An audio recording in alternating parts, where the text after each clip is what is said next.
ஹல்லேலூயா. எத்தனை பேர் சந்தோஷமா இருக்கிறீங்க?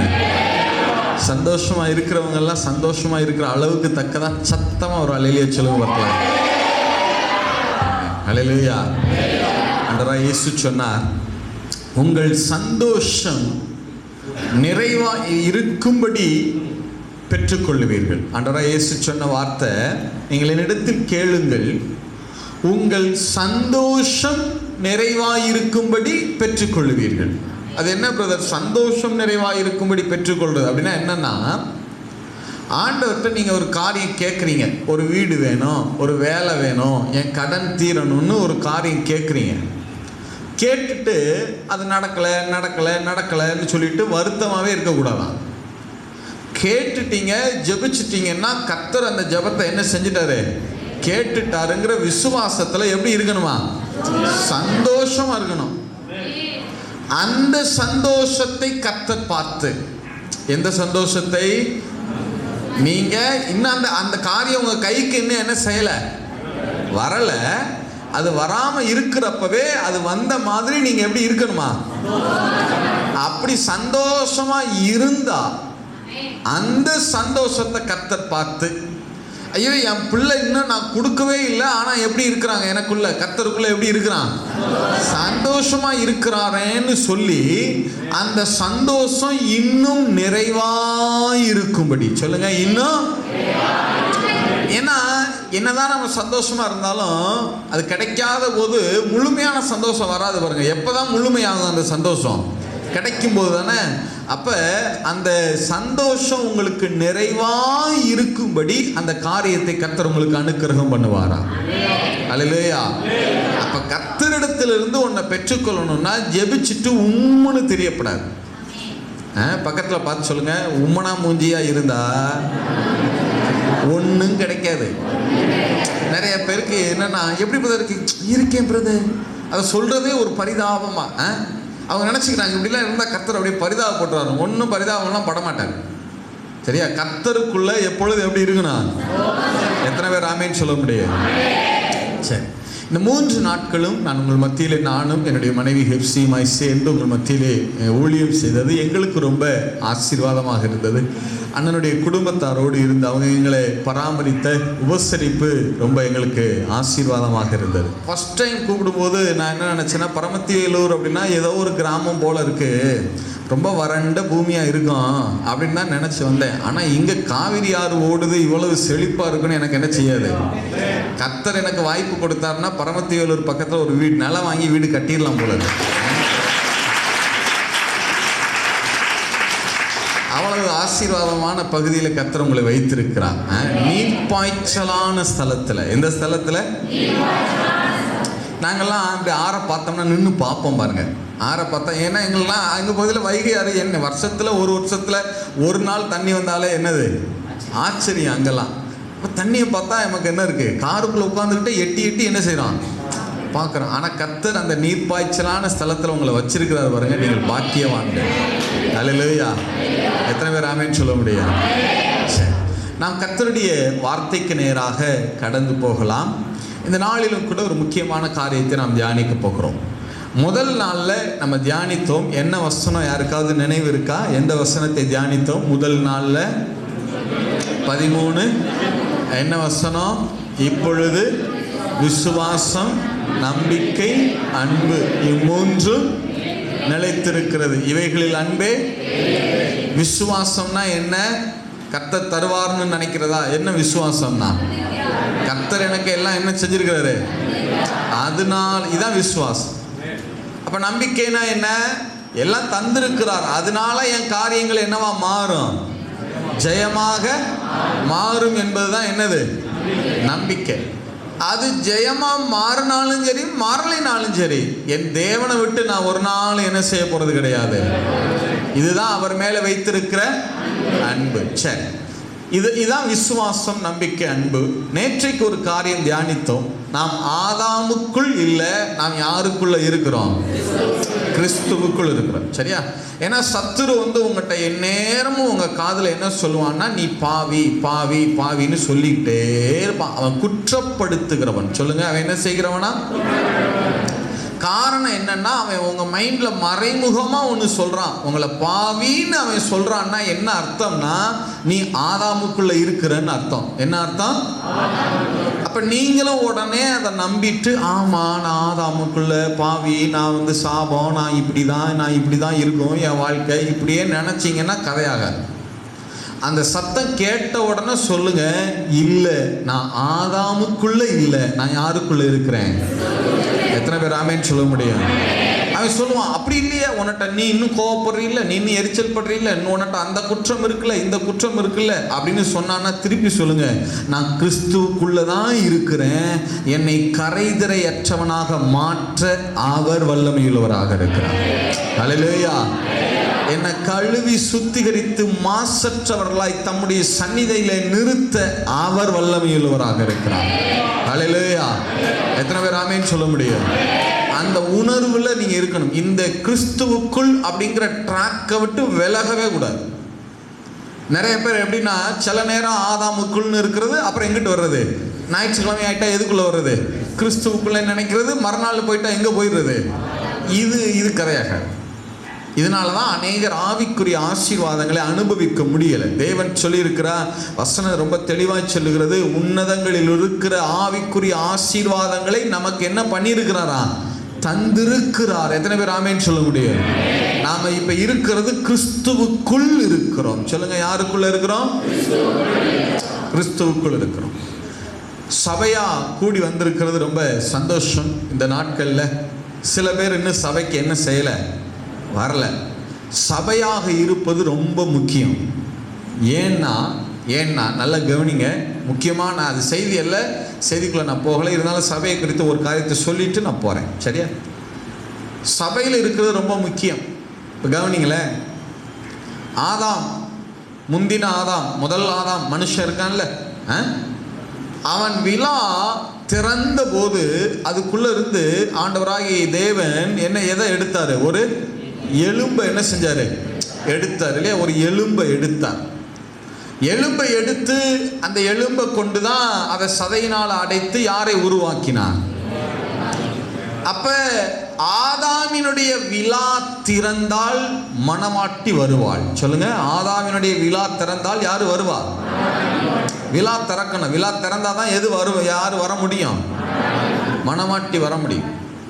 விழா திறந்து உள்ள இருந்து என்ன எடுக்கப்பட்டது? சொல்லுங்க, எலும்பு எடுக்கப்பட்டதா? அதனாலதான் ஆதாம் சொன்னான், நீ என்னுடைய எலும்பில் எலும்பும் மாம்சத்தில் மாம்சமா இருக்கான்னு சொன்னான். சரி, அந்த ஆதாமை விடுவோம். நம்முடைய ஆதாம், நேத்து ஒருத்தர் பார்த்தோம், பிந்தின ஆதாம் ஒருத்தர் இருக்கிறார். யார் அவரு? சத்தமா சொல்லுங்க.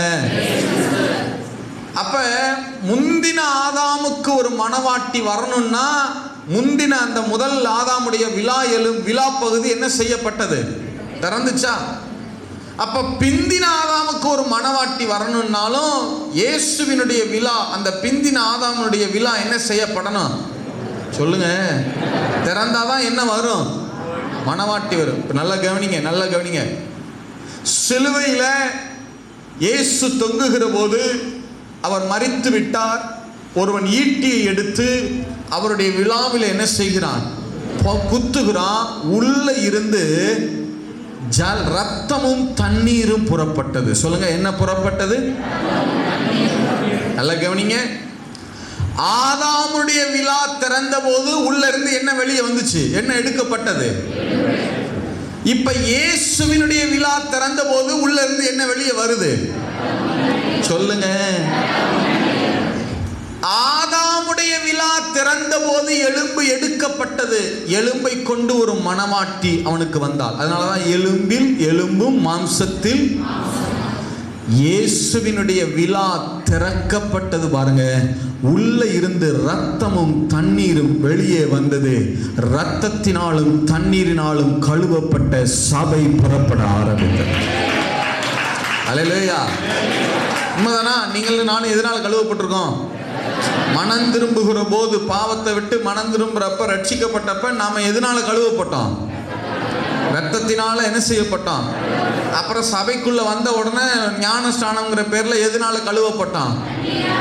அப்ப இயேசுவினுடைய மனவாட்டியாகிய சபை ரத்தத்தினாலும் தண்ணீரினாலும் கழுவப்பட்ட சபை. எத்தனை பேர் ஆமேன்னு சொல்ல முடியும்? இப்ப நல்லா கவனிங்களேன். ஆதாம் மனைவியை பார்த்து சொன்னார், நீ என் எலும்பும் மாம்சத்தில். அதே நேரம் கர்த்தர் நம்மளை பார்த்து சொன்னா என்ன சொல்லுவார்? நம்ம எதனால கழுவப்பட்டு வந்திருக்கிறோம் சொல்லுங்க? அவருடைய. அப்ப ஆதாம் மனைவியை பார்த்து எலும்பும்னு சொன்னா, கர்த்தர் நம்மளை பார்த்து சொல்லுவார், என் ரத்தத்தின் ரத்தங்களைன்னு சொல்லுவார். அல்லேலூயா. உண்மைதானே? அவருடைய ரத்தத்தினால தான் நம்ம என்ன செய்யப்பட்டிருக்கோம். அதை யாரோ சொல்றாங்க, யாரோ கைதட்டுறாங்க, நமக்கு தான் விளங்க மாட்டேங்குது பாரு. என் ரத்தத்தின் உண்மை தானே? எலும்பு இல்லை, எலும்புல இருந்து மனைவி வந்த உடனே அவர் மனைவியை பார்த்து அவர் என்ன சொன்னார்? நீ என் எலும்புன்னு சொன்னார்ல. இப்ப இயேசுவின் ரத்தத்தினால கழுவப்பட்ட சபைனா, சபையை பார்த்து அவர் என்ன சொல்லுவார்? நீங்க என்னுடைய ரத்தத்தின். சொல்லுவாங்களா சொல்ல மாட்டாங்களா? எத்தனை பேர் ஆமேன்னு சொல்ல முடியும்? நல்ல கவனிங்க. இப்போ முடிக்கிறேன். ஆதாமுடைய மனவாட்டி, ஆதாமுடைய மனைவி விழாவில் இருந்து வெளியே வருகிற போது ஆதாமுக்கு இன்னும் வெற்றியுள்ள வாழ்வுலாம் துவங்கலை. இன்னும் அவன் சாத்தானை எதிர்கொள்ளலை, இன்னும் டெம்டேஷன் வரல, சோதனை வரல, எந்த விதமான போராட்டம் இல்லை. விழா இதெல்லாம் வர்றதுக்கு முன்னாடியே எது திறந்துருச்சு? விழா திறந்து யாரு வந்துட்டா? மனைவி வந்துட்டாங்க. ஆதாமுக்கு உடனடியாக மனைவி கிடச்சிட்டாங்க. அதுக்கப்புறம் தான் சோதனை வருது, அதுக்கப்புறம் தான் டெம்டேஷன், அதுக்கப்புறம் தான் சாத்தானையெல்லாம் அவங்க எதிர்கொள்கிறாங்க. அதனால கர்த்தர் பார்த்தார், சிலுவையில் எடுத்த உடனே மனவாட்டியாகி நம்மளை வெளியே கொண்டு வந்துருந்தான்னு வைங்க. இயேசு சிலுவைக்கில போறதுக்கு முன்னாடி அல்லது பூமியில பிறந்த போதே சபையை அவர் வெளியில கொண்டு வந்திருந்தான்னு வைங்க, அப்பவே விழா திறந்துருச்சுன்னு வச்சுக்கிறோங்க, நம்மளும் கதை கந்தலா இருக்கும். அதனால அவர் பார்த்தார், எடுத்த உடனே இயேசுவின் விழா திறக்கல, சிலுவையில சாத்தானை ஜெயித்த பிறகுதான் அவருடைய விழா திறந்தது. அல்லேலூயா. ஆதாம் சாத்தானை இன்னும் ஜெயிக்கல, ஜெயிக்கிறதுக்கு முன்னாடியே அவனுடைய விழா திறந்ததுனால அவனுடைய மனைவி அந்த மனவாட்டி அந்த சோதனையில நிக்க முடியாம அவ என்ன பண்ணிட்டா? விழுந்துட்டா. ஆனா நமக்கு அப்படி கிடையாது. நம்முடைய தகப்பன் இயேசு, நம்முடைய தாய் இந்த திருச்சபை, வெற்றி பெற்ற மணமகன் மணமகளுக்கு நாம் பிறந்திருக்கிறோம். அல்லேலூயா. ஆதாமின் பிள்ளைகள்லாம் தோல்வி அடைந்தவர்கள். என்ன அடைந்தவர்கள்? தோல்வி அடைந்த ஒரு தாய் தகப்பனுக்கு பிறந்தாங்க. ஆனா நாம எப்படி தெரியுமா? கிறிஸ்துவுக்குள்ள இருக்கிற நாம எப்படி தெரியுமா? சிலுவையிலே வெற்றி பெற்ற நம்முடைய தகப்பன், சிலுவையிலே வெற்றி பெற்ற நம்முடைய தாயாகி இந்த திருச்சபைக்கு நாம் பிறந்திருக்கிறோம். நம்முடைய வாழ்வு வெற்றியுள்ள வாழ்வு. எத்தனை பேர் ஆமேன்னு சொல்ல முடியும்? நான் சொல்றது எத்தனை பேருக்கு விளங்குது? விளங்குறவங்க ஆமேன்னு சொல்லுங்க பார்க்கலாம். அல்லேலூயா. எவ்வளவு தேவன் ஞானமா செய்கிறார் பாருங்க. ஆச்சரியமா இல்லை? சிலுவைக்கு போறதுக்கு முன்னாடியே விழா திறந்துருந்துச்சுன்னு வச்சுக்கிறேங்க, சாத்தானோட நம்மளும் சேர்ந்து போய் என்ன பண்ண வேண்டியிருக்கோம்? சண்டை போட்டுருக்கணும். அவர் ரொம்ப தெளிவா சாத்தானை எல்லாத்தையும் முடிச்சு அவன் அதிகாரங்களை எல்லாம் உரிந்து கொண்டு, பொது மொழிபெயர்ப்பில் இருக்க அவனுடைய அதிகாரங்களை உரிந்து கொண்டு அப்படிங்கிறத பொது மொழிபெயர்ப்பில் இருக்கும், அவனுடைய எல்லா வல்லமையும் உரிந்து அவனை சிலுவையிலே தரத்தரவென்று இழுத்து கொண்டு பவனி போனாராம். எப்படி போனாராம்? சிலுவையில் என்ன நடந்துச்சுன்னா, சாத்தானை ஜெயித்து அவன் பிடரியை பிடிச்சிக்கிட்டு என்ன போனாராம்? இந்த ராஜாக்கள் எதிரி ராஜாவை வெற்றி பெற்றுட்டா அவனை என்ன செய்வாங்க? தரத்தரன்னு என்ன பண்ணிட்டு போவாங்க? இழுத்துட்டு போவாங்க பாருங்க. அதை போல் அவர் வெற்றி பெற்றாராம் சிலுவையில். அவன் தலையை நசுக்கின பிறகுதான் விழா திறந்தது. அல்லேலூயா. அப்படின்னா என்ன அர்த்தம்னா, சபையாகிய மனவாட்டி சாத்தான் மேல அதிகாரம் பெற்ற ஒரு மனவாட்டி. இனிமே சாத்தான் உங்களை மேற்கொள்ள முடியாது. அதனால அவர் சொன்னார், இந்த கல்லின் மேல் என் சபையை கட்டுவேன், பாதாளத்தின் வாசல்கள் இதை. ஆதாமுடைய மனவாட்டியை மேற்கொண்டிருக்கலாம். ஆதாமுடைய விழா திறந்து ஒரு மனவாட்டி வந்தால் பாருங்க, அந்த மனவாட்டியை சாத்தான் மேற்கொண்டிருக்கலாம். ஆனால் இயேசுவின் விழா திறந்து இரத்தத்தினால தண்ணீரினால கழுவப்பட்டு வந்த சபையாகிய மனவாட்டியை ஒரு நாளும் சாத்தான் மேற்கொள்ள முடியாது. அல்லேலூயா. எத்தனை பேர் ஆமென் சொல்ல முடியும்? அப்ப நீங்கெல்லாம் வெற்றி பெற்றவர்கள். சபைக்குள்ள இருக்கிறது தான் சேஃப். நினைவில் வச்சுக்குங்க. சபைக்கு வந்துட்டா அது வந்துருமோ இது வந்துருமோ, நல்லா கவனிங்க. உங்களை குறித்த நோக்கம் இருக்கிற வரைக்கும் மூச்சு நிற்காது. உங்களை குறித்த திட்டம் இருக்கிற வரைக்கும் என்ன நிற்காது? மூச்சு நிற்க போறது கிடையாது. சரியா? அதனால ஒன்றும் பயப்படாதீங்க. நாம் மரணத்தை பரிமாறுகிறவர்கள் அல்ல, நாம் ஜீவனை பரிமாறுகிறவர்கள். அல்லேலூயா. எத்தனை பேர் ஆமேன்னு சொல்ல முடியும்? அதனால யாராவது சபைக்கு வராதவங்களா இருந்தாங்கன்னா சொல்லுங்க, இங்க பாருப்பா, சபைக்குள்ள இருக்கிறது தான் சேஃப். சபையை விட்டு வெளியில் என்ன செஞ்சிடக்கூடாது? இருந்துடக்கூடாது. எத்தனை பேர் ஆமேன்னு சொல்ல முடியும்? சரி, நாம் கர்த்தருடைய வார்த்தைக்கு நேராக கடந்து போகலாம். ஆதியாகமம் புஸ்தகம் 49வது அதிகாரம் 22வது வசனம். ஆதியாகமம் புஸ்தகம் 49வது அதிகாரம் 22வது வசனம். யோசேப்பு கனி தரும் செடி. போதும், எல்லாரும் எடுத்துக்கொள்ளுங்க பார்க்கலாம். எடுத்துட்டீங்களா? பக்கம் பெறட்ட சத்தம் கேட்குது. 67 எடுத்துட்டீங்களா? சரி, இப்போ எல்லாரும் சேர்ந்து வாசிங்க. முதல் வார்த்தையை மட்டும் வாசிங்க. யோசேப்பு கனி தரும் செடி. கனி தரும் செடி. சரியா? இதைத்தான் நம்ம இந்த நாளில் என்ன செய்ய போகிறோம்? தியானிக்க போகிறோம். இப்போ கவனிங்க, யோசேப்பினுடைய வாழ்க்கையை நம்ம படிக்க போகிறோம். உண்மையாகவே ஒரு உன்னதமான ஒரு வாழ்க்கை, உன்னதமான ஒரு வாழ்க்கை. நீங்கள் பழைய ஏற்பாட்டில் படிச்சீங்கன்னா, பழைய ஏற்பாட்டு பரிசுத்தவான்கள் ஒவ்வொருத்தரும் இயேசுவை பிரதிபலித்தார்கள். சொல்லுங்க, யாரை பிரதிபலிச்சாங்க? இயேசுவை பிரதிபலிச்சாங்க இல்லையா? ஒவ்வொருத்தரும் ஒவ்வொரு விதமாக பிரதிபலிச்சாங்க. இப்போ இது உதாரணத்துக்கு சொன்னோம்னா, ஆபிரகாம் ஈசாக்க மலை மேலே கொண்டு போய் என்ன செய்ய போனாரு? அப்போ பிதா தம்முடைய குமாரனை அந்த கொல்கதா மலை மேலே என்ன செய்ய போனாரு? பலியிட்டார் இல்லையா? அப்போ இதெல்லாம் ரிசம்பிளன்ஸ், அந்த பிரதிபலிப்பு, முன் அடையாளமாய் இருந்த காரியம். இது மாதிரி நிறைய காரியம் ஒவ்வொரு பரிசுத்தவானுடைய வாழ்க்கையிலும் ஒவ்வொரு விதமான இயேசுவை அவர்கள் என்ன செய்தார்கள்? பிரதிபலிச்சாங்க. இப்போ உதாரணத்துக்கு நான் எடுத்து சொல்றேனே, எலிசாவை நீங்க எடுத்துக்கிட்டீங்கன்னா, எலிசா நிறைய விஷயங்களை இயேசுவை பிரதிபலித்தார். ஒரு மனுஷனுடைய மரணம் இன்னொருவனை உயிர்ப்பித்தது அப்படின்னா அது பழைய ஏற்பாட்டில் எலிசா மட்டும்தான்.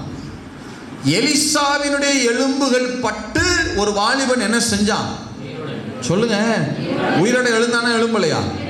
அதுக்கு அடுத்து புதிய ஏற்பாட்டில் இயேசுவின் மரணம் தான் கோடிக்கணக்கான ஆத்துமாக்களை உயிர்ப்பித்துக் கொண்டிருக்கிறது. ஹல்லேலூயா. அப்ப இதெல்லாம் இயேசுவின் வாழ்க்கையில நடக்கிற காரியங்கள். பழைய ஏற்பாட்டு பரிசுத்தவான்கள் வாழ்க்கையில என்ன செய்யுது? அதெல்லாம் ஏற்கனவே நிழலாட்டமாய், சொல்லுங்க என்னவா? நிழலாட்டமாய், ஒரு ஷேடோவா, ஒரு ரிசம்பிளன்ஸா அங்க என்ன செய்து அரங்கேறி இருக்கு. இப்படி நிறைய விஷயங்கள்ல எலிசா நிறைய காரியங்களை, தண்ணீரை கொண்டு நிறைய அற்புதங்களை செய்தவர் யாரு தான்? எலிசா. அதுக்கு அடுத்து தண்ணீரை வச்சு மிராக்கிள் பண்ணது யாரு தான்? ஆண்டவராகிய இயேசு. இந்த மாதிரி நிறைய அடையாளம். இதுல பழைய ஏற்பாட்டு பரிசுத்தவான்கள்ல இயேசுவை அடையாளப்படுத்துகிற பல தாற்பரியங்கள் உள்ள மனுஷன் யாருன்னா யோசேப்பு தான். 1-2 கிடையாது, 42 காரியங்கள்ல யோசேப்பு இயேசு கிறிஸ்துவை அடையாளப்படுத்துகிறார். ஒரு விஷயம் 2 விஷயம் இல்லை. எத்தனை விஷயத்துல? 40. எலிசா கூட ஒரு 10 காரியம்தான். இருக்கிறதுலே அதிகம் யாருன்னா யோசேப்பு தான். 42 காரியங்கள்ல அவர் கிறிஸ்துவை அடையாளப்படுத்துகிறார். இப்ப நான் 1-2 சொல்றேன் பாருங்களேன். யோசேப்பு தன்னுடைய தகப்பனிடத்திலிருந்து முதற் பேரானவன் சேஷ்டபுத்திர பாகத்தை என்ன செய்தார்? யோசேப்பு பெற்றுக்கொண்டார். அதை போலதான் இயேசுவும் முதற் பிதாவினிடத்திலிருந்து என்ன பாகத்தை பெற்றிருக்கிறார்? முதற் பேரானவர், த ஃபர்ஸ்ட் பார்ன் அப்படின்னு என்ன செய்கிறார்? பெற்றிருக்கிறார். பாருங்க, இன்னொன்று சொல்கிறேன். இப்போ உங்களுக்கு இன்னும் கொஞ்சம் டெப்த்தாக சொல்கிறேன். யோசேப்பு தான் வெள்ளிக்காசுக்கு விற்கப்பட்டவன். பழைய ஏற்பாட்டில் வெள்ளிக்காசுக்கு விற்கப்பட்ட ஒரே ஆள் யாரு? புதிய ஏற்பாட்டில் வெள்ளிக்காசுக்கு விற்கப்பட்ட ஒருத்தர் யாரு தான்? இயேசு கிறிஸ்து. இல்லை, பழைய ஏற்பாட்டில் ஒருவனுடைய வஸ்திரம் உரிந்து கொள்ளப்பட்டது. அவனுடைய வஸ்திரத்தை உறிஞ்சது யாருடைய வஸ்திரம்? போத்திபாருடைய மனைவி யோசேப்புடைய வஸ்திரத்தை என்ன பண்ணா? உரிந்து கொண்டாள் இல்லையா? புதிய ஏற்பாட்டில் யாருடைய வஸ்திரம் அவரை விட்டு உரியப்பட்டது? யாருடைய வஸ்திரம் கலற்றப்பட்டது? இயேசுவினுடைய வஸ்திரம். பழைய ஏற்பாட்டுக்கு சொல்றேன், யோசேப்புக்கு சொல்றேன். யோசேப்புடைய வஸ்திரத்தை எடுத்து அவனுடைய சகோதரர்கள் உரிந்து அதை ரத்தத்தினால், ஆட்டுக்குட்டியின் ரத்தத்தினால் என்ன செஞ்சாங்க? தோய்த்தாங்க. இல்லை, புதிய ஏற்பாட்டில் சொல்லப்படுது, வெளிப்படுத்தல 19:13 சொல்லப்படுது, இயேசு கிறிஸ்து என்கிற ஆட்டுக்குட்டியானவருடைய வஸ்திரம் ரத்தத்தினாலே தோய்க்கப்பட்ட வஸ்திரமாக இருந்தது. அல்லேலூயா. எத்தனை பேர் ஆமென் சொல்ல முடியும்? இது மாதிரி நிறைய விஷயங்கள். இன்னொன்று சொல்றேனே, யோசேப்பை வெள்ளி காசுக்கு விற்கலாம் அப்படின்னு அதெல்லாம் பார்ப்போம். இப்போ சரியா? யோசேப்பை வெள்ளி காசுக்கு விற்கலாம்ன்ற ஐடியாவை கொடுத்தது அவங்க அண்ணன் யூதா. சொல்லுங்க, அவங்க அண்ணன் யாரு? பேர் என்ன? இயேசுவை வெள்ளி காசுக்கு விற்கலாம்ங்கிற முடிவை எடுத்தது யாரு? அதே பேர் கூட அப்படியே வருது பாருங்க. அவன் பேரும் யூதா தான். இவன் பேர் யூதா ஸ்காரியோத். ஸ்காரியோத்னா அது ஒரு குரூப், அது ஒரு இனக்கூட்டம், அது ஒரு பிரிவு. இவன் பேரு யூதா. சொல்லுங்க, இவன் பேர் என்ன? யூதா. அவன் சேர்ந்த கூட்டம் தான் என்ன? யூதா ஸ்காரியோத். சரியா? அப்ப அங்கேயும் வெள்ளி காசுக்கு வித்தவன் யூதா தான், இங்கேயும் வெள்ளி காசுக்கு வித்தவன் யாரு தான்? எவ்வளவு ரிசம்பிளன்ஸ் பாருங்க. இது மாதிரி நிறைய விஷயம். இப்ப நான் ஒன்று சொல்றேன், நீங்க சொல்லுங்க. பார்வோன்ட்ட எல்லாரும் போய் கேட்குறாங்க, எங்களுக்கு ஆகாரம் இல்லை, எங்களுக்கு ஆகாரம் தாங்க அப்படின்னு சொல்லி எல்லாரும் பார்வோன்ட்ட போய் கேட்குறாங்க. உடனே பார்வோன் சொல்றான், நீங்கள் என்னிடத்தில் வருவானேன், நீங்கள் யார்கிட்ட போங்க? சொல்லுங்க, யோசேப்பிட்ட போங்க அப்படின்னு சொன்னான். அப்ப அந்த நாட்கள்ல வாழ்வுக்கான ஒரே வழி யாரு மட்டும்தான்? சொல்லுங்க, யாரு மட்டும்தான் அப்பம் கொடுத்து போஷிக்க முடியும்? உலகத்துக்கே அன்னைக்கு அப்பம் கொடுத்து போஷித்தது யாரு மட்டும்தான்? இதே தாங்க புதிய ஏற்பாட்டில். நீங்க பிதாவின் இடத்துல போனா அவர் டைரக்டா சொல்லுவார், நீங்க நேரடியா என்னிடத்துல வர முடியாது, நீங்க யார்கிட்ட போங்க? இயேசு கிறிஸ்துவின் இடத்துல போங்க. எத்தனை பேர் ஆமென் சொல்ல முடியும்? நம்முடைய ஜீவனுக்கு, வாழ்வுக்கு ஒரே வழி யாரு மாத்திரம்தான்? ஆண்டவராகிய இயேசு கிறிஸ்து மாத்திரம்தான். ஹல்லேலூயா. இப்ப கவனிங்க. இது மாதிரி நிறைய ரிசம்பிளன்ஸ், நிறைய காரியங்கள்ல யோசேப்பு இயேசுவை பிரதிபலித்தார். 42 விஷயம்னா பாருங்க. இன்னும் சொன்னா யோசேப்புடைய லைஃபே இயேசுவை பிரதிபலிக்கிறதா அவருடைய வேலை. அதனாலதான் நீங்க பாத்தீங்கன்னா யோசேப்புடைய வாழ்க்கையில எந்த குற்றமும் இருக்காது. பார்த்திருக்கீங்களா? பழைய ஏற்பாட்டுல ரொம்ப குற்றமே, வேதம் குற்றம் சாட்டாத ஒரு மனுஷன்னா அது யாருதான்? நம்ம வேணா சொல்லலாம், அண்ணன் தம்பியை போட்டு கொடுத்தாருங்க, அதை பண்ணார் இதை பண்ணாருன்னு சொல்லலாம். ஆனா வேதம் யோசேப்பின் மேல ஒரு குற்றத்தை என்ன செய்யல? சொல்லல. அவ்வளவு ஏன் அவருடைய வாழ்க்கை பரிசுத்தமா இருந்துச்சுன்னா, அவர் யாரை பிரதிபலிக்கிறவராகவே இருந்தார்? இயேசுவை பிரதிபலிக்கிறவராகவே இருந்தார். எத்தனை பேர் ஆமென் சொல்ல முடியும்? அவருடைய வாழ்க்கை குறித்து தான் நாம் பார்க்க போகிறோம். மீண்டும் ஆதியாகமம் புஸ்தகம் 49:22 வாசிங்க பார்க்கலாம். ஆதியாகமம் புஸ்தகம் 49:22. யோசேப்பு கனி தரும் செடி இல்லையா? ஆக்சுவலாக அது எப்படி இருக்கணும்னா, கனிதரும் திராட்சை செடின்னு இருக்கணும். சொல்லுங்க, கனிதரும் திராட்சை செடி. ஆங்கிலத்தில் நீங்கள் வாச்சிங்கன்னா NIV இதெல்லாம் வாச்சிங்கன்னா ஃப்ரூட்ஃபுல் வின் அப்படின்னு தான் இருக்கும். கனிதரும் திராட்சை செடின்னு தான் இருக்கும். சொல்லுங்க, கனிதரும் திராட்சை செடி. சரியா? சரி, இப்போ கவனிங்க. ஒரு கனிதரும் திராட்சை செடியை போல கர்த்தர் யோசேப்பை பார்க்கிறார். அவருடைய வாழ்க்கையில் என்னவெல்லாம் சூழ்நிலைகள் இருந்துச்சு, அதைத்தான் தியானிக்க போகிறோம். ஏன்னா நேற்று நம்ம சொன்னோம், கிறிஸ்துவுக்குள்ளே இருக்கிறோம், அதனால வெற்றியுள்ள வாழ்க்கை இருக்குது, நமக்குள்ள விசுவாசம் இருக்குது, நம்பிக்கை இருக்குது, அதுக்கடுத்து என்ன இருக்குது? அன்பு இருக்கிறது. நாம் சபைக்குள்ளே இருக்கிறோம், வெற்றியுள்ள வாழ்க்கை, இதெல்லாம் உண்மைதான், நிதர்சனம், அதில் எந்த மாற்றமும் இல்லை. ஆனால் அதுக்காக உங்களுக்கு பிரச்சனைகளே இருக்காது அப்படின்னு அல்ல. நல்லா கவனிங்க. நீங்க பிரச்சனைகள் இல்லாத ஜீவியத்திற்கு அழைக்கப்படல, அந்த பிரச்சனைகளின் நடுவாக நின்று ஜெயிக்கிறதற்கு தான் அழைக்கப்பட்டிருக்கிறீர்கள். ஹல்லேலூயா. எத்தனை பேர் ஆமென் சொல்ல முடியும்? அதனால உலகத்துல உபத்திரவமே இருக்கக்கூடாதுன்னு நினைக்க கூடாது. உலகத்திலே உபத்திரவம் உண்டு, ஆனாலும் திடன் கொள்ளுங்க, நான் உலகத்தை, அவர் ஜெயித்தது அவருக்காகவா நமக்காகவா? அப்ப சில சூழ்நிலைகள் வழியா நாம் கடந்து போக வேண்டி இருக்கும். யோசேப்பு அப்படிப்பட்ட சூழ்நிலைகள் வழியா கடந்து போனார். என்னெல்லாம் சூழ்நிலைகளை கடந்து போனார். அவர் கனி கொடுப்பதற்கு, வாழ்க்கையில கனிதரும் திராட்சை செடியாய் மாறுவதற்கு யோசேப்பு என்ன சூழ்நிலைகளிலெல்லாம் போனார், அதுல அவர் எப்படி ஹேண்டில் பண்ணார், அதுல எப்படி அவர் நடந்து கொண்டார், எப்படிப்பட்ட சூழ்நிலைகள் இருக்கிறது, அதைத்தான் நம்ம தியானிக்க போகிறோம். ஹல்லேலூயா. சரி, வாசிங்க பார்க்கலாம். ஆதியாகம புஸ்தகம் 37வது அதிகாரம் 13, 14 வசனங்கள். ஆதியாகம புஸ்தகம் 37, 13, 14 வசனங்கள். அப்பொழுது இஸ்ரவேல் யோசேப்பை நோக்கி, உன் சகோதரர் சீகேமிலே ஆடுகளை மேய்க்கிறார்கள் அல்லவா, உன்னை அவர்களிடத்திற்கு அனுப்ப போகிறேன், வா என்றான். அவன் இதோ போகிறேன் என்றான். அப்பொழுது அவன் நீ போய் உன் சகோதரனுடைய சேமம் எப்படி என்றும் ஆடுகள் எப்படி இருக்கிறது என்றும் பார்த்து எனக்கு மறுசெய்தி கொண்டு வா என்று அவனுக்கு சொல்லி எபிரோன் பள்ளத்தாக்கிலே இருந்து, அந்த வார்த்தையை கவனிங்க, எபிரோன் பள்ளத்தாக்கிலே இருந்து அவனை அனுப்பினான். அந்தபடியே அவன் சீகேமுக்கு போனான். எந்த ஊருக்கு போனானா?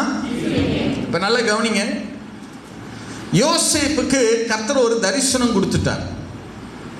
முதல்ல ஒரு தரிசனம் கொடுக்கிறார். என்ன தரிசனம்? யோசேப்பினுடைய கதிர்கட்டு எழும்பி நிற்கிறது. அவனுடைய சகோதரர் 11 பேருடைய கதிர்கட்டுகளும் அந்த யோசேப்பின் கதிர்கட்டுகளை என்ன செய்கிறது? தாழ விழுந்து என்ன செய்கிறது? வணங்கி நிற்கிறது. இதுதான் தரிசனம், இதுதான் சொப்பனம்.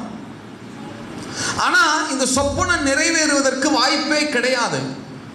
ஏன்னா யோசேப்பின் கதிர்கட்டு எழும்பி நிக்கிதான். 11 பேரின் கதிர்கட்டு என்ன பண்ணுதான்? சொல்லுங்க. ஆனா என்ன பிரச்சனைனா 11 பேரும் விவசாயம் பண்றவங்க இல்லை, எல்லாரும் ஆடு மேய்க்கிறவங்க. இப்படி சொல்லியிருக்கலாம். யோசேப்பின் ஆடு நின்றுச்சு, மற்ற ஆடுலாம் 2 காலை தூக்கி அதை என்ன செஞ்சிச்சு? வணக்கம் சொன்னிச்சுன்னு சொன்னா கூட என்ன பண்ற மாதிரி இருக்கும்? நம்புற மாதிரி இருக்கும். ஏன்னா இவங்க தொழிலே விவசாயம் அல்ல, இவர்கள் தொழில் என்னவாக இருக்கிறது? ஆடு மேய்க்கிற தொழில். அப்பவே அவங்களுக்கு சந்தேகம் இருக்கு. இந்த தரிசனம் எப்படி நிறைவேறும்? இந்த சொப்பனை எப்படி நிறைவேறும்? நாங்க என்னைக்கு வயல்ல போய் நிக்க போறோம்? நாங்க என்னைக்கு வயல்ல போய் வேலை செய்ய போறோம்? தானிய களஞ்சியத்துல நாங்க என்னைக்கு போய் நிக்க போறோம்? ஏன்னா அவங்களுக்கு எகிப்துல நடக்க போறதெல்லாம் என்ன செய்யாது, தெரியாது. பாருங்க, எகிப்துல யோசேப்பு தானிய களஞ்சியங்கள் மத்தியில நின்னா பாருங்க, எவ்வளவு கதிர்கட்டுகள் அவனை சுத்தி நின்னுச்சு. அப்ப அவன் சகோதரர்கள்லாம் போய் தாழ விழுந்து என்ன பண்ணாங்க? வணங்கினாங்க. ஆனா அதெல்லாம் அன்னைக்கு நிலைமையில தெரியாது. பாருங்க, அன்றைய சூழல்ல தெரியாது. அந்த நாள்ல அந்த தரிசனம் நிறைவேறணும்னா வாழ்க்கையை தலைகீழா மாறினா தான் உண்டு. அப்படி ஒரு சொப்பனத்தை கொடுத்துருக்காரு தேவன். சகோதரர்கள்லாம் சிரிச்சிருப்பாங்கல்ல, இது எப்படிப்பா நடக்கும்? நாங்களாம் ஆடு மேய்க்கிறாள், நாங்க என்ன விவசாயமா பண்ண போறோம் சொல்லியிருப்பாங்கல்ல. அப்படின்னா என்ன அர்த்தம் தெரியுமா? கர்த்தர் உங்களுக்கு ஒரு தரிசனத்தை, ஒரு விஷனை, ஒரு சொப்பனத்தை கொடுத்திருப்பாரே, ஆனால் இருக்கிற சூழ்நிலை அது நிறைவேற வாய்ப்பே இல்லைங்கிற சூழல் தான் இருக்கும். ஆனால் உத்தரவாதம் பண்ணிக்கொள்ளுங்கள், கர்த்தர் நிச்சயமாகவே அதை நிறைவேற்றி முடிக்க வல்லவராக இருக்கிறார். ஹல்லேலூயா. எத்தனை பேர் ஆமீன் சொல்ல முடியும்? உங்களுக்கு வீட்டை தருவேன், வேலையை தருவேன், தொழிலை பிளஸ் பண்ணுவேன்னு வாக்குத்தத்தம் அவர் சொல்லிட்டார்னா சூழ்நிலையை பார்த்து கலங்காதீங்க. நிச்சயம் அந்த வார்த்தை தேவன் நிறைவேற்றி முடிக்க வல்லவராக இருக்கிறார். ஹல்லேலூயா. இந்த பூமியில அவர் கொடுத்த ஒரு வாக்குத்தத்தமும் கீழே விழ போறது கிடையாது. ஹல்லேலூயா. எத்தனை பேர் ஆமீன் சொல்ல முடியும்? சரி, ஆண்டவர் சொப்பனம் கொடுத்துட்டார். கொஞ்ச நாள் ஆகுது. இப்ப யாக்கோபு யோசேப்பை கூப்பிட்டு சொல்றாரு, உன்னுடைய அண்ணன்மார்கள்லாம் சீகேம்ல இருக்கிறாங்க. எங்க இருக்கிறாங்க? நீ போய் அவங்க எப்படி இருக்கிறாங்க என்னன்னு என்ன செஞ்சுட்டு வா, பார்த்துட்டு வா அப்படின்னு யோசேப்பை அனுப்புறார். இப்ப யோசேப்பு எபிரோன் என்கிற இடத்திலிருந்து சீகேமுக்கு போனான். வார்த்தை அதை ரொம்ப ஆவியானவர் தெளிவா எழுதுகிறார். எபிரோனிலிருந்து எங்க போனானா? சீகேமுக்கு போனான். நல்ல கவனிங்க.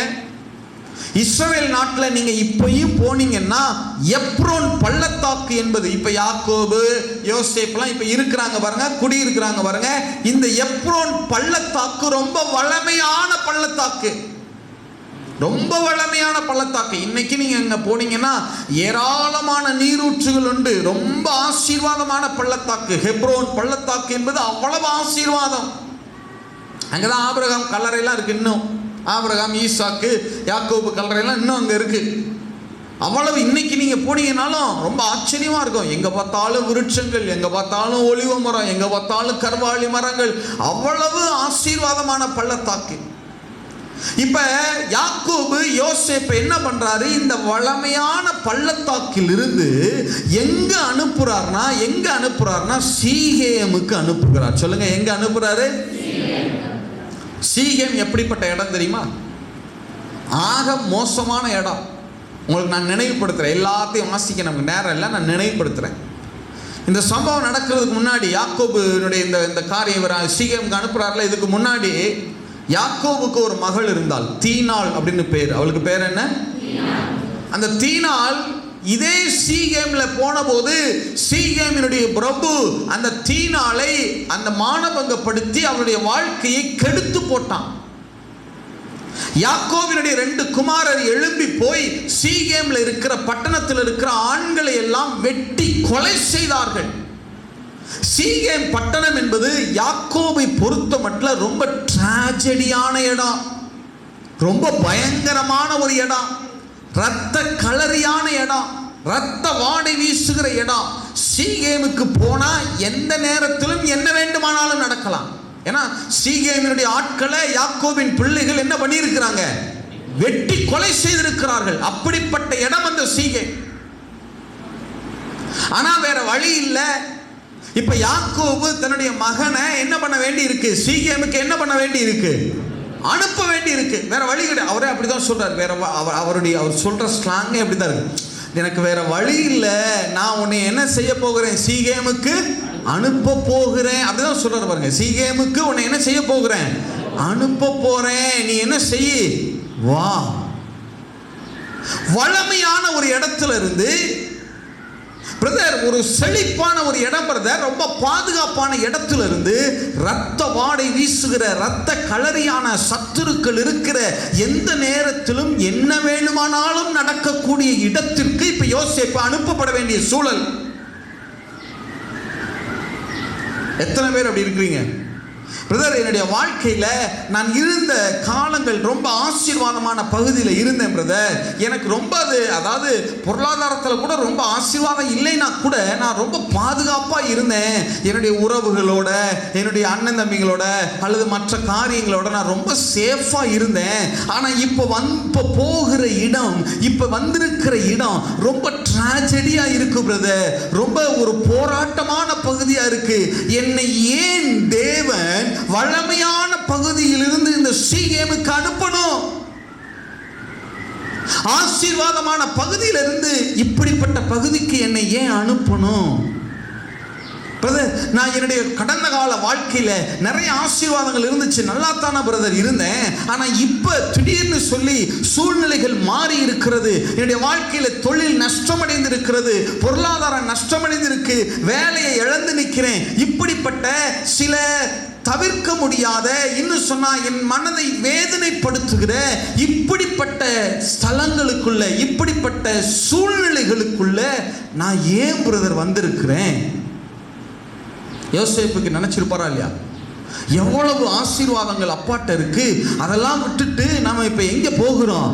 சீகேமுக்கு போறோம். சீகேம் என்ன சாதாரண இடமா? ரத்த களரியான இடம். என்ன ஒரு பெண் ரோட்ல என்ன செய்ய முடியாது, அந்த ஊர்ல நடந்து போக முடியாது. அவ்வளவு மோசமான ஊர், அவ்வளவு மோசமான ஊர். கொலைக்கு அஞ்சாதவர்கள், பாதகத்துக்கு அஞ்சாதவர்கள் சீகேம் மக்கள். அப்படி இடத்துக்கு இப்ப யோசேப்பு போக வேண்டிய சூழல். யாக்கோபுக்கு தெரியாதுங்க. சீகேம் அப்படின்னா ஷோல்டர். சொல்லுங்க, என்னது? தோல். உங்க தோலை தட்டுங்க, உங்க தோலை தட்டிக்காம ஷோல்டர் இல்லையா? யாக்கோபுக்கு தெரியாது, அல்லது வேற யாருக்கும் தெரியாது. யோசேப்பு அந்த இளம் வாலிபன் அந்த வளமையான பள்ளத்தாக்கிலிருந்து சீகேமுக்கு புறப்பட்டு போறான்.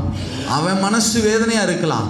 சுற்றி இருக்கிறவங்கெல்லாம் ஐயோ இவன் சீகேமுக்கு போறானேன்னு நினைக்கலாம். ஆனா கர்த்தருக்கு மட்டும்தான் தெரியும் இவன் சீகேமுக்கு போகல.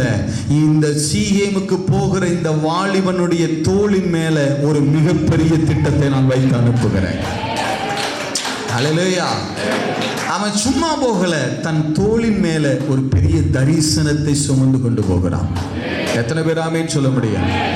உலகமெங்கும் ரட்சணியத்தை உண்டு பண்ணுகிற ஒரு ரட்சகனாக அவன் கடந்து போய் கொண்டிருக்கிறான். எத்தனை பேர் ஆமென் சொல்ல முடியும்? நல்ல கவனிங்க பிரதர், கர்த்தர் உங்க வாழ்க்கையில ஒரு நாளும் தீமை செய்கிறவர் அல்ல.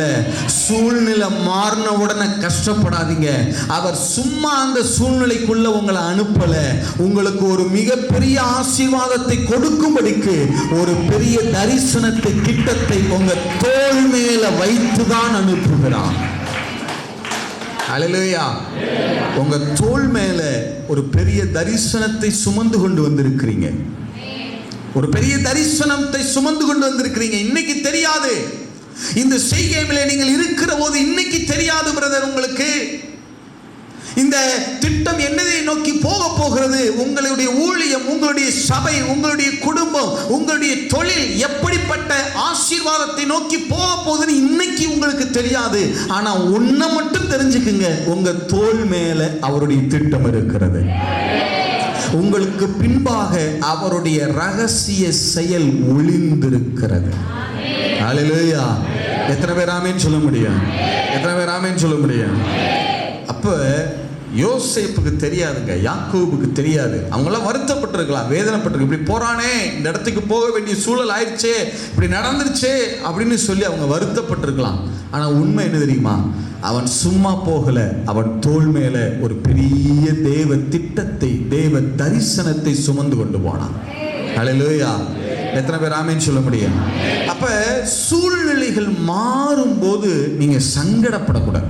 இப்படி ஆயிடுச்சு, இதில் ஒரு குறைவு வருது, இதில் ஒரு தேவை வந்துருச்சு, அல்லது என்னுடைய பொருளாதாரம் இப்படி ஆயிடுச்சு, இந்த கொரோனா காலங்கள் இப்படி மாறிடுச்சு, எல்லாம் நான் இனிமேல் தொழிலுக்கு என்ன பண்ணுவேன், அதை என்ன பண்ணுவேன், இதை என்ன அதெல்லாம் கலவலையப்படாதீங்க. அதெல்லாம் கர்த்தருடைய பணி. எத்தனை பேர் ஆமென் சொல்ல முடியும்?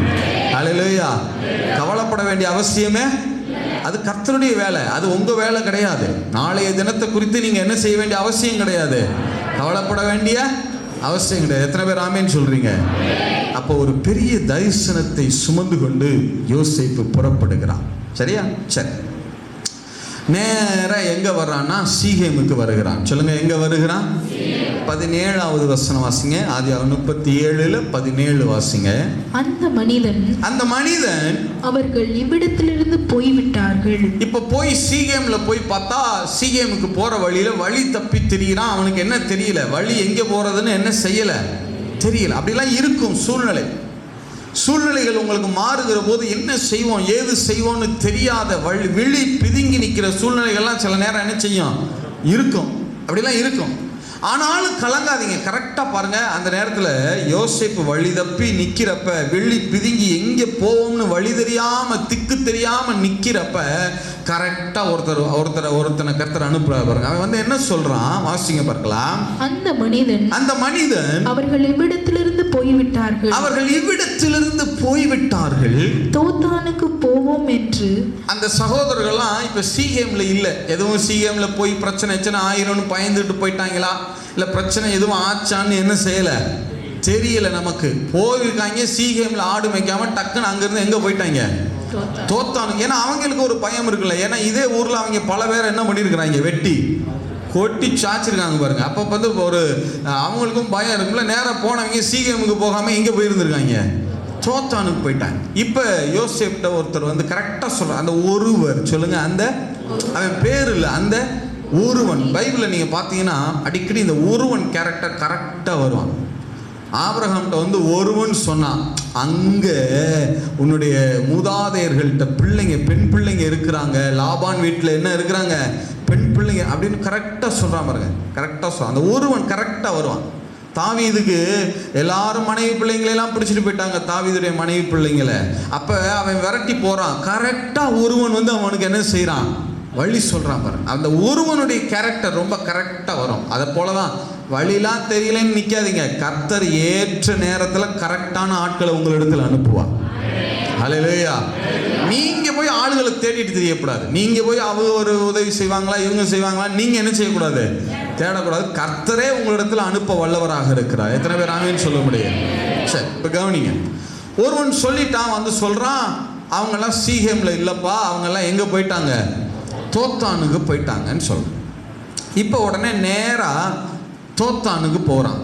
யோசேப்பு எங்கே போகிறான், தோத்தானுக்கு போகிறான். வாசிங்க ஆதியாகமம் புஸ்தகம் 37 19 30 வரைக்கும் வாசிக்கணும். 19 30 வரைக்கும் ஒரு நீண்ட பகுதி தான், வேற வழி இல்லை. வாசிங்க 19 30 வரைக்கும் வாசிங்க. ஒருவரை ஒருவர் நோக்கி, இதோ சொப்பனக்காரன் வருகிறான். இப்ப தோத்தானுக்கு யோசேப்பு வந்த உடனே தூரத்துல பாக்குறாங்க. யோசேப்பை சகோதரர்கள் என்ன செஞ்சிட்டாங்க, பார்த்துட்டாங்க. பார்த்த உடனே என்ன சொல்றாங்க, வாசிங்க பார்க்கலாம். ஒருவரை ஒருவர் நோக்கி, இதோ சொப்பனக்காரன் வருகிறான், நாம் அவனை கொன்று இந்த குழிகள் ஒன்றிலே அவனை போட்டு ஒரு துஷ்ட மிருகம் அவனை பட்சித்தது என்று சொல்லுவோம் வாருங்கள், அவனுடைய சொப்பனங்கள் எப்படி முடியும் பார்ப்போம் என்றார்கள். ரூபன் அதை கேட்டு அவனை அவர்கள் கைக்கு தப்புவித்து அவனை அவன் தகப்பனிடத்திற்கு திரும்பவும் கொண்டு போக மனதுள்ளவனாய் அவர்களை நோக்கி, அவனை கொல்ல வேண்டாம். யார் சொல்றது? ரூபன். சொல்லுங்க, யாரு சொல்றது? ரூபன். அவனை கொல்ல வேண்டாம், நீங்கள் இரத்தம் சிந்தலாகாது, நீங்கள் அவன் மேல் கை வையாமல் அவனை வனாந்தரத்தில் உள்ள இந்த குழியிலே போட்டு விடுங்கள் என்று சொல்லி இவ்விதமாய் ரூபன் அவனை அவர்கள் கைக்கு தப்புவித்தான். யோசேப்பு தன் சகோதரிடத்தில் சேர்ந்த போது யோசேப்பு உடுத்தி கொண்டிருந்த பலவர்ண அங்கியை அவர்கள் கலற்றி அவனை எடுத்து அந்த குழியிலே போட்டார்கள். அது தண்ணீர் இல்லாத வெறுங்குழியாய் இருந்தது. என்ன இல்லையா அது? நல்ல கவனிங்க. தோத்தானுக்கு வந்துட்டான்ல. தோத்தான் அப்படின்னா என்ன அர்த்தம்னா, ரெட்டை கிணறுன்னு அர்த்தம். சொல்லுங்க, என்ன கிணறு அப்படின்னா என்ன அர்த்தம்னா, இன்னைக்கு நீங்க இஸ்ரேலுக்கு போனீங்கன்னா அந்த இடத்துக்கு பேர் டெல் தோத்தான் அப்படின்னு சொல்லுவாங்க. டெல்னா குன்று, ஒரு சின்ன மலைன்னு வச்சுக்கிறேன், பெருசா இருக்காது, சின்ன மலை. நம்ம ஊர்லாம் கரடுன்னு சொல்லுவோம்ல, அது மாதிரி ஒரு சின்ன மலை. அது மேலே 2 ஊற்றுகள் இருக்குது, 2 கிணறு இருக்குது. அதை சுற்றி நிறைய கிணறு இருக்குது. இன்றைக்கி நீங்கள் போனீங்கன்னா இருக்குது. இன்றைக்கி நீங்கள் போனீங்கன்னா அதை சுற்றிலும் நிறைய ஊற்றுகள் உண்டு. அதில் பெரிய கிணறு 2 கிணறு இருக்குது. அதனால தான் அதுக்கு என்னென்னு பேர் வச்சுட்டாங்க, தோத்தான். தோத்தான்னா எத்தனை கிணறு? 2 கிணறுன்னு அர்த்தம். நிறைய சின்னது நிறைய கிணறுகள் இருக்குது. சரியா? இப்போ யோசேப்பு அதனால தான் அங்கே எல்லாரும் ஆடு மேய்க்கிறாங்க. தோத்தானில் வந்து ஆடுகளெல்லாம் புல்லில் மேய்ச்சிட்டு தண்ணியை கொண்டு வந்து அங்கே என்ன செய்வாங்க, காட்டுறதுக்கு தான் அங்கே போய் ஆடு மேய்க்கிறாங்க. இப்போ யோசேப்பு வந்த உடனே எல்லாரும் அவனை கொலை செய்யணும்னு சொல்கிறாங்க. அப்போ ரூபன் சொல்கிறான், கொல்ல வேணான்னு சொன்ன உடனே குழியில் தூக்கி என்ன செய்கிறாங்க, போடுறாங்க. அந்த குழி தண்ணீர் இல்லாத, சொல்லுங்க, தண்ணீர் இல்லாத. நான் கேட்குறேன், எல்லா குழியிலையும் தண்ணி இருக்கு, யோசேப்பை போட்ட குழியில மட்டும் என்ன இல்லையா? இது என்ன நியாயம்? யோசேப்பு நினைச்சிருப்பானா இல்லையா, ஐயா இந்த பக்கத்தில் இருக்கிற தண்ணி கிணத்துல போட்டிருந்தாவது யாராவது தண்ணி எடுக்க வருவேன், அவனை பார்த்து நான் என்ன செய்வேன், ஹெல்ப்னு என்ன செய்வேன், கத்தம் போடுவேன், என்னை தூக்கி என்ன செஞ்சிருவாங்க. ஆனால் இவனை போடுற குழி மட்டும் கரெக்டாக எப்படி குழியா இருக்கான்? அப்படியெல்லாம் இருக்கும். என்ன பிரதர், எனக்கு மட்டும் இப்படி வந்து அமையுதே பிரதர், ஏன் பிரதர் அமையுதா? என்ன பிரதர், எங்கள் அண்ணன் தம்பிக்கெல்லாம் நல்லா நடக்குது பிரதர், சரி. எங்களை சுற்றி இருக்கிறவங்களுக்கெல்லாம் நல்லா இருக்குது பிரதர், சரி. அவங்களுக்கெல்லாம் ஒரு பிரச்சனை இல்லை பிரதர், சரி. ஆனால் எனக்கு மட்டும் ஏன் பிரதர் இப்படி ஒரு போராட்டமே வருது? அதனால தான் சொல்கிறேன், உங்கள் தோளின் மேலே ஒரு மிகப்பெரிய திட்டம் இருக்கிறது. ஹல்லேலூயா.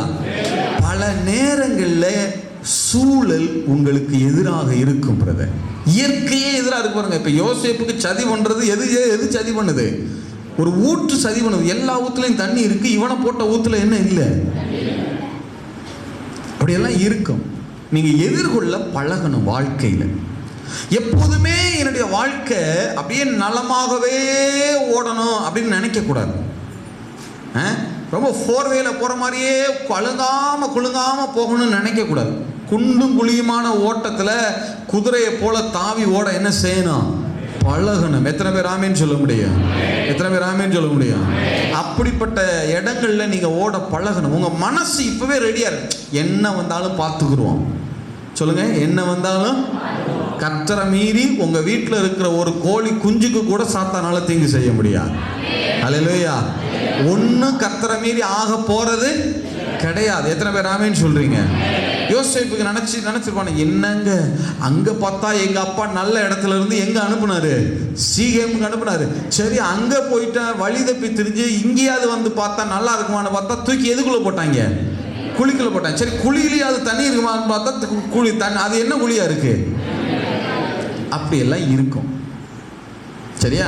நீங்க எதிர்கொள்ளணும். கிறிஸ்துவுக்குள்ள இருக்கிறோம், வெற்றியுள்ள வாழ்க்கை தான் அப்படின்னா என்ன அர்த்தம்னா, வெறும் வெற்றி மட்டுமே இருக்காது. சில நேரங்களில் தோல்வி வருவது போல தோணும். அதை ஜெயமாக மாற்ற அவர் வல்லவராக இருக்கிறார். அல்லேலூயா. இதுதான் விசுவாச வாழ்க்கை, இதுதான் விசுவாச ஜீவியம். இந்த இடர்பாடுகளை கடந்து ஓட என்ன செய்யணும்? நீதிமானுக்கு வரும் உபத்திரவங்கள் அநேகமாய் இருக்கும், அவைகள் எல்லாவற்றிலும் நின்று கர்த்தரவனை. அப்ப நம்ம என்ன கேட்கறதுன்னா, நிறைய பேர், ஆண்டவரே எனக்கு வந்து பிரச்சனையே வரக்கூடாது. அது எப்படி இருக்கும்? ஆண்டவர் சொல்லிட்டார், உலகத்தில் உபத்திரவம். ஆண்டவர் திருப்பி கேட்பார், நீ நீதிமானா? ஆமா, நான் நீதிமான். அப்போ உனக்கு அநேக உபத்திரவங்கள் உண்டு. நீங்க உங்க மனம் மாறணும் பிரதர். உங்க மனப்பான்மை எப்படி இருக்கணும்னா, உங்க பிள்ளைகளுக்கெல்லாம் சொல்லி வளருங்க, பிரச்சனைகளை எதிர்கொண்டு பழகணும்.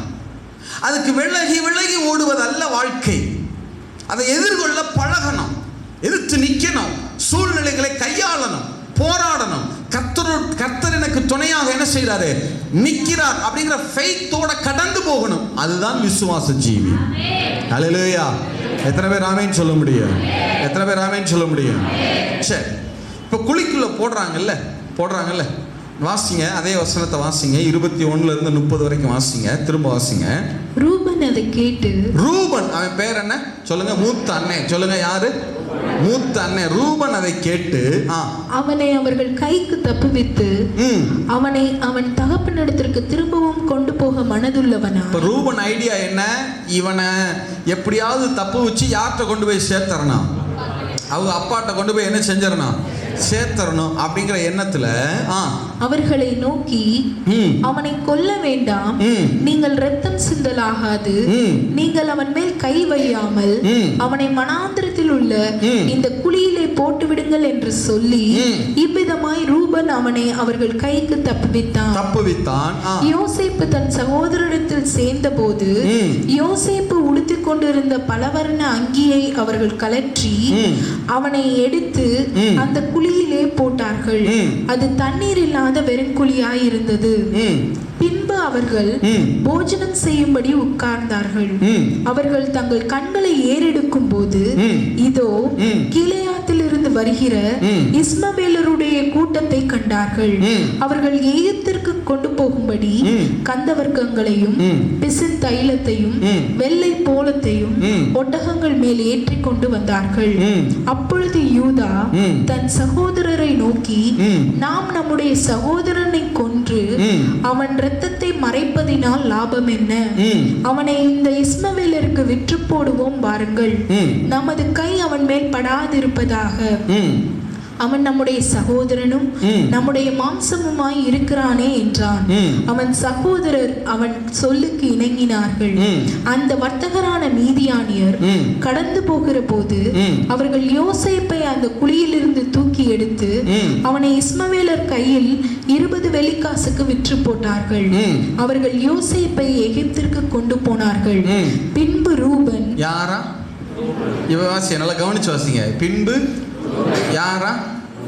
ரூபன் பிளான் என்ன? இவனை எப்படியாவது தப்பு வச்சு யார்கிட்ட கொண்டு போயிடணும்? அப்பாட்ட கொண்டு போயிடணும். பின்பு ரூபன் அந்த குழியினிடத்திற்கு திரும்பி போன போது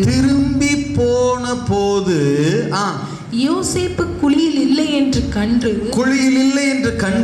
தன் வஸ்திரங்களை கிழித்து கொண்டு தன் சகோதரனிடத்திற்கு திரும்பி வந்து இளைஞன் இல்லையே ஐயோ நான் எங்கே போவேன் என்றான். நல்லா கவனிங்க, என்னைய பாருங்க. யோசேப்பை குழிக்குள்ள போட்டுட்டாங்க.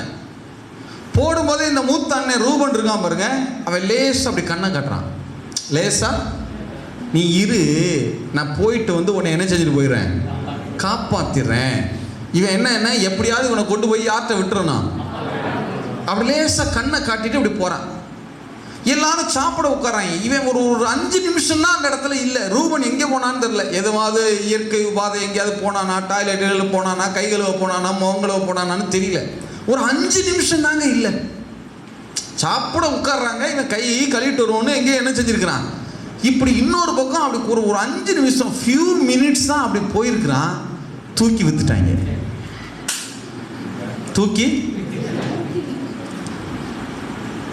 இப்ப ரூபன் அந்த இடத்துல இருந்திருந்தா இவனை என்ன பண்ணியிருக்க விட மாட்டான். சொல்லுங்க. நம்ம ஆளு யோசேப்பு ரொம்ப தைரியமா உள்ள குழிக்குள்ள உட்கார்ந்துருக்காரு. கித்த இல்லை. ஏன்னா யாரு கண்ணை காட்டிட்டு போயிருக்கிறது. சொல்லுங்க. எங்க அண்ணன் மூத்தவர் ரொம்ப பெரிய ஆளுப்பா. எப்படி என்ன செஞ்சிருவாரு, வந்து அப்படியே அலாக்கா தூக்கி கொண்டு போய் எங்க விட்டுருவாரு. உங்க தோல் மேல ஒரு திட்டம் இருந்தா உற்ற சகோதரன் கூட உங்களுக்கு உதவி செய்ய முடியாது. உங்க கூட பிறந்தவங்க கூட உதவி செய்ய முடியாது. தேவன் அப்படிதான் வச்சிருப்பார். அவங்களே செய்யணும்னு நினைச்சாலும் முடியாது பிரதர், நினைச்சாலும் முடியாது. அதான் உண்மை. நீங்க என்ன நினைக்கிறீங்க, அவங்ககிட்ட இருக்கு, செய்யல, வைக்கல, அதை கொடுக்கல, இதை கொடுக்கல, எங்க அண்ணன் செய்யல, எங்க தங்கச்சி செய்யல, எங்க தம்பி செய்யல, எங்க அப்பாரு செய்யல. பிரதர், நினைச்சாலும் முடியாது பிரதர். 5 நிமிஷம் தான் இல்லை ரூபன். நான் சொல்லட்டா, தேவனுடைய திட்டத்தை ஒரு மனுஷன் உங்க வாழ்க்கையில தடுப்பான்னு சொன்னா கரெக்டா கத்த அப்படியே அலாக்க விளக்கிடுவாரு. அப்படியே விளக்குவார். அதனால அவன் கெட்டவெல்லாம் கிடையாது. அவன் உங்களுக்கு என்னதான் செய்ய நினைக்கிறான், நன்மை செய்யதான் நினைக்கிறான். ஆனால் தேவனுடைய திட்டம் பாதிக்கும்னு தெரிஞ்சிச்சுன்னா யாரா இருந்தாலும் சரி உங்களை விட்டு விலக்கி தான் வைப்பார். இதெல்லாம் நீங்க புரிந்து கொள்ளணும். நீங்க வாழ்க்கையில நீங்க உடனே எனக்கு அவர் செய்யல, எனக்கு இவர் செய்யல, எங்க மாமனார்ட்ட இருக்கு கொடுக்க மாட்டாரு, எங்க மச்சினை வச்சிருக்காரு கொடுக்க மாட்டாரு, எங்க அண்ணன் தம்பி கொடுக்க மாட்டாங்க, இதை இந்த புலம்பலை எல்லாம் நிறுத்திடணும். இதெல்லாம் நீங்க புலம்புறீங்கன்னா இன்னும் தேவனுடைய திட்டம் உங்க தோல் மேல இருக்குன்னு உங்களுக்கு என்ன செய்யல. நான் கேட்கிறேன், சீகேமுக்கு அனுப்புனாரா இல்லையா யோசேப்ப? சொல்லுங்க. ஏதாவது வாயை திறந்து எதிர்த்து பேசினாரா? தோத்தானுக்கு வரும்போது, சீகேமுக்கு வரும்போது வழி தப்பி தெரிஞ்சார்ல, என்ன ஆண்டவர் இப்படி வழி தப்பி விடுறீங்களே, இளம் வயசுல உமக்கே இது நல்லா இருக்கான்னு எங்கேயாவது யோசேப்பு கேட்டாரா? குழிக்குள்ள தூக்கி போட்டாங்கல்ல, ஐயோ குய்யோன்னு ஏதாவது கத்துனாரா? நல்ல கவனிங்க பிரதர். உங்களை குறித்து ஒரு நோக்கம், தரிசனம் உண்டு என்கிற விசுவாசம் வந்துருச்சுன்னா நீங்க இதை குறித்து எதுவுமே நீங்க கலங்க மாட்டீங்க, அலட்டிக்கிறே மாட்டீங்க. எத்தனை பேர் ஆமேன்னு சொல்ல முடியும்? நிறைய பேர் பார்த்துருக்கீங்களா, கர்த்தருக்குள்ள ரொம்ப ஃபெய்த்தா இருக்கிறவங்க எதை குறித்து பெருசா அலட்டிக்கிற மாட்டாங்க. பார்த்துருக்கீங்களா? டேக் இட் ஈஸி பாலிசியில் இருப்பாங்க. நிறைய பேர் அதை என்ன நினைப்பாங்கன்னா, என்னங்க இவன் எதையுமே அலட்டிக்கிற மாட்டான், வந்தானுக்கு வந்தா போனானுக்கு போனாங்கிற மாதிரி இருக்கான். அப்படி அல்ல. கர்த்தருக்குள்ள இருக்கிறவங்க எதையும் ரொம்ப அலட்டிக்கிற மாட்டாங்க. எத்தனை பேர் ஆமேன்னு சொல்ல முடியும்? நீங்க நினைக்கிறீங்க நன்மை செய்யலை, எனக்கு அவங்க செய்யலை, இவங்க செய்யலை. இல்லை பிரதர், கர்த்தருடைய திட்டத்தை பாதிக்கும்னா எந்த நன்மையாகிலும் அவர் தடுக்க தான் செய்வார். ஏன்னா அவருக்கு தெரியும், இந்த ரூமனை 5 நிமிஷம் அவனுக்குள்ள விட்டோம்னா தூக்கி தோல்ல தூக்கி வச்சு எங்கே கொண்டு போய் விட்டுருவான், திருப்பி கொண்டு போய் யார்கிட்ட விட்டுருவான். 5 நிமிஷம் தாங்க மிஸ். ஒன்றும் ஒரு நிறைய நேரம்லாம் கிடையாது பாருங்க. போய் கையை காலை கழுவிட்டு திருப்பி அவன் சாப்பிட கூட இல்லை, கை காலை கழுவிட்டு திருப்பி நேரம் எங்கே தான் வர்றான், குழிக்கிட்ட வந்தால் குழியில் யாரும் இல்லை. இதுதான் சூழல். நீங்கள் நினைக்கிறீங்க, ஐயோ நல்லா தானே பிரதர் என் கூட இருந்தாங்க, ஆனால் பிரிஞ்சு போயிட்டாங்களே. பிரிஞ்சு போவாங்க பிரதர், பிரிஞ்சு போகத்தான் பிரதர் செய்வாங்க. காரணம் என்ன தெரியுமா? தேவனுடைய திட்டம் உங்க தோல் மேல இருக்கிறபடியினால். அல்லேலூயா.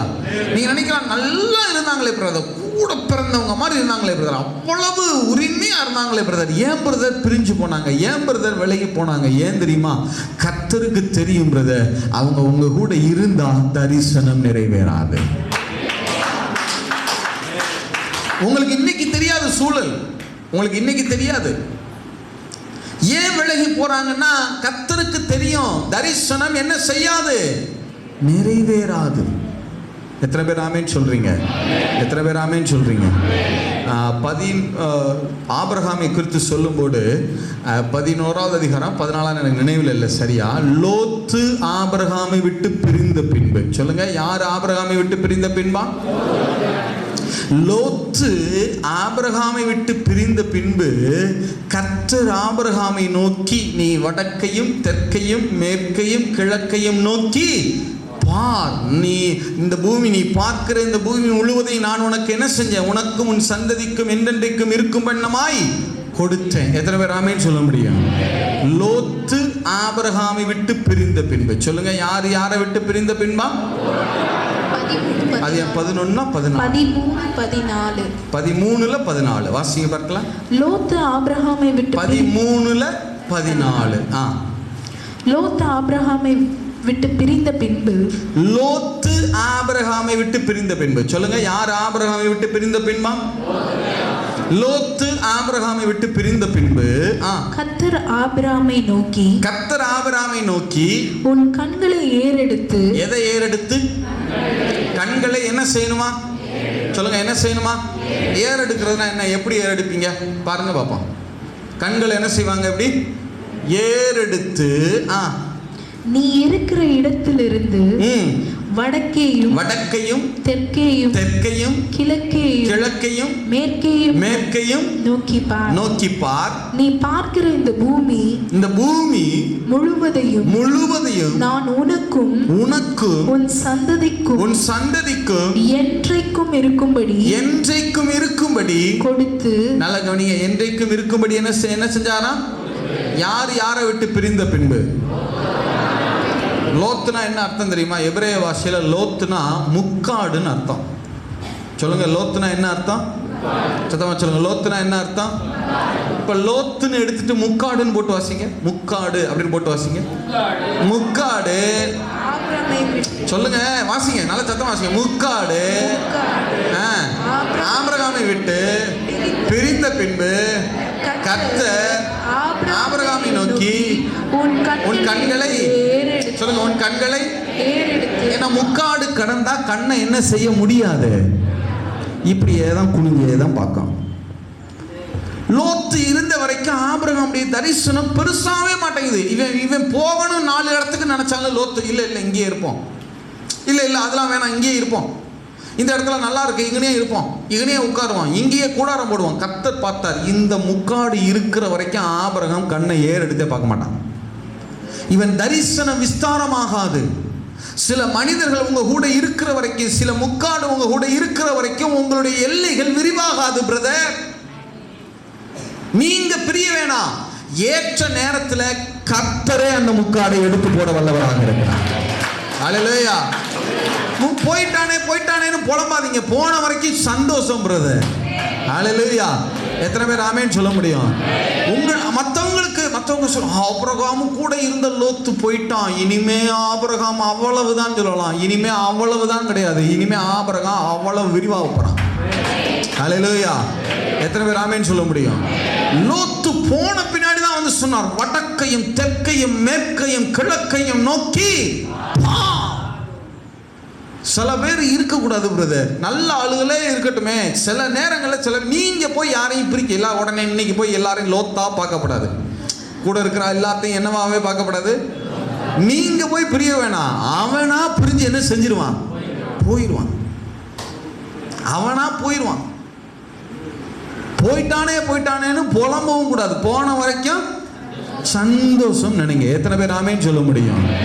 நாட்கள் வரும் பிரதர், உங்களுடைய எல்லைகளை தேவன் விஸ்தாரம் பண்ண ஆரம்பிக்கும். ஹல்லேலூயா.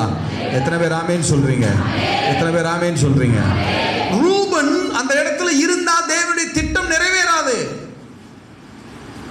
நீங்க நீங்க அப்ப போயிட்டு அவர் இல்லையே, இவர் இல்லையே, அவர் போயிட்டாரே, இவர் சொன்னாரே வர்றேன்னு சொன்னாரே, அப்படி தர்றேன்னு சொன்னாரே, தராம போயிட்டாரே, தந்திருந்தா நான் என்ன ஆயிருப்பேன், தந்திருந்தா என்ன ஆயிருப்பிய, ஒண்ணும் இல்லாம போயிருப்பிய.